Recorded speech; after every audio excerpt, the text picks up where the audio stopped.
চাঁদপুর জেলার বেশিরভাগ ইটভাটায় কাঠ, টায়ার ও সালফারযুক্ত কয়লা ব্যবহার করায় হুমকির মুখে পরিবেশ। শুধু তাই নয়, ইট তৈরিতে ব্যবহার করা হচ্ছে কৃষি জমির টপসয়েল। এতে মাটিবাহী ট্রাক চলাচলে ক্ষতিগ্রস্ত হচ্ছে গ্রামীণ জনপদ এবং ফসলি জমি।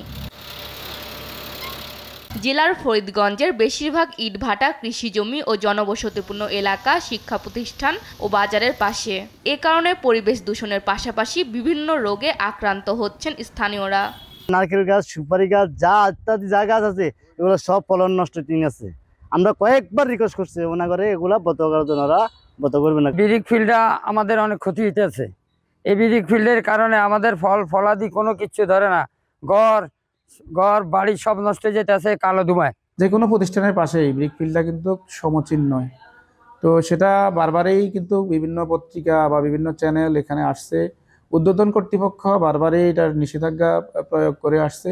তবে চাঁদপুরে অবৈধ ইটভাটা বন্ধে অভিযানে নেমেছে জেলা প্রশাসন ও পরিবেশ অধিদপ্তর। ইতোমধ্যে কয়েকটি ভাটা ভ্রাম্যমাণ আদালতের মাধ্যমে গুড়িয়ে দেওয়া হয়েছে। পর্যায়ক্রমে অবৈধ সব ভাটা উচ্ছেদের কথা জানিয়েছে পরিবেশ অধিদপ্তর।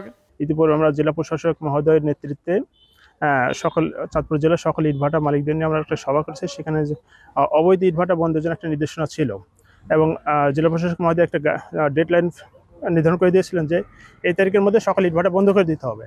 যেসব ইটভাটা বন্ধ করবে না তাদের বিরুদ্ধে আমরা প্রয়োজনীয় আইনানুগ ব্যবস্থা গ্রহণ করব।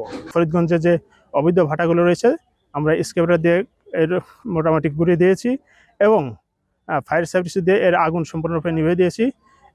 বিজ্ঞ আদালতের নির্দেশনা মোতাবেক আমাদের কার্যক্রম অব্যাহত থাকবে। ইটভাটা বন্ধে প্রশাসন অভিযান অব্যাহত রাখবে, এমনটাই প্রত্যাশা চাঁদপুরবাসীর। নিউজ ডেস্ক, দেশ টিভি।